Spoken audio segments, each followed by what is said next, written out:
Il y a 80 ans, les habitants de Saint-du-Nord étaient heureux d'apprendre et de fêter la capitulation de l'Allemagne nazie. Enfin, la guerre de 40 était finie. Elle fut particulièrement douloureuse pour certaines familles qui, à cette date, faisaient le deuil d'un être cher malheureusement disparu. Tous les mobilisés du village ont défendu notre patrie, la France. La patrie, c'est notre terre, nos paysages, notre passé, notre présent, notre avenir et celui de notre descendance. Mais cette patrie a toujours été défendue par ses habitants au prix de millions de morts. La patrie, c'est là que notre vie commence, qu'elle se passe et qu'elle se termine en règle générale. Saint-du-Nord a perdu 14 combattants durant cette guerre. Leurs noms sont gravés en lettres d'or sur cette plaque commémorative. Il s'agit de Bailly Pierre, du 1er régiment de chasseurs d'Afrique, décédé le 1er décembre 1944 à Besançon, de Baudouin Fernand, mort à la guerre, de Bévier Robert, du 84e régiment d'infanterie, décédé le 17 mai 40, dans un blocos de Sur-le-Château, non loin d'ici, de Roger Bontemps, du 26e groupe d'artillerie coloniale, décédé le 20 mai 1945, des suites de ses blessures à l'hôpital Tudlingen, de Marcel Faré, du 67e régiment d'infanterie de Soissons, décédé le 18 mai 40. Son corps fut retrouvé longtemps après la bataille dans les bois de Stone, en Ardennes. De Gérard Adolphe, mort à la guerre. De M. Hanno Gaston, prisonnier de guerre, décédé le 14 décembre 1941 au camp de Sagan, en Allemagne. Il était du 84e régiment d'infanterie d'Avesnes. De M. Enoch Kléber, mort à la guerre.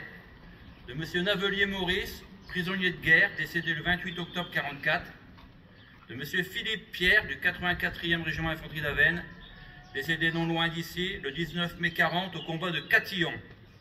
De M. Richer Daniel, du 3e régiment de tirailleurs, décédé le 20 mai 40 à Anglefontaine. De M. Massy Daniel, du 151e régiment d'infanterie, décédé le 10 juin 1940 à la Malmaison, dans l'Aisne. Et de M. Moreau Yvon, décédé le 15 août 1945 des suites de la guerre.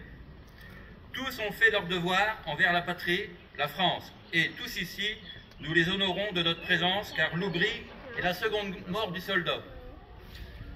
Nos combattants étaient tous habités par un sentiment profond, forgé au service militaire, qu'on appelle l'honneur. C'est cette valeur qui est en nous et qui nous dicte notre comportement dans les choix à faire dans les situations difficiles. C'est encore pour l'honneur que bien des chefs de régiments et d'unités diverses ont brûlé leurs drapeaux, étendards ou fanions, pour qu'ils ne tombent pas dans les mains de l'ennemi en mai-juin 40. 3 soldats FFI furent tués au combat. André Baudin, Bévier Michel et Fontaine Gilbert.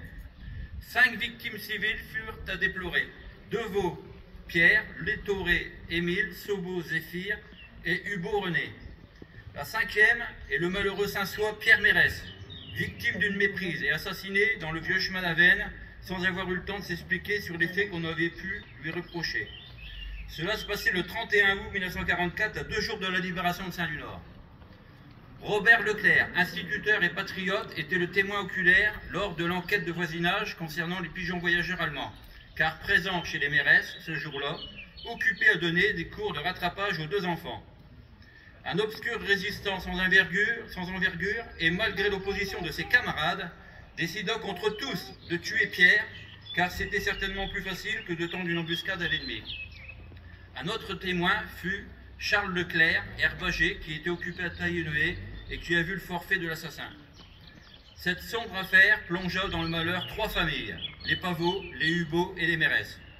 Le glorieux résistant, la boisson aidant, se vantait de son action certains jours.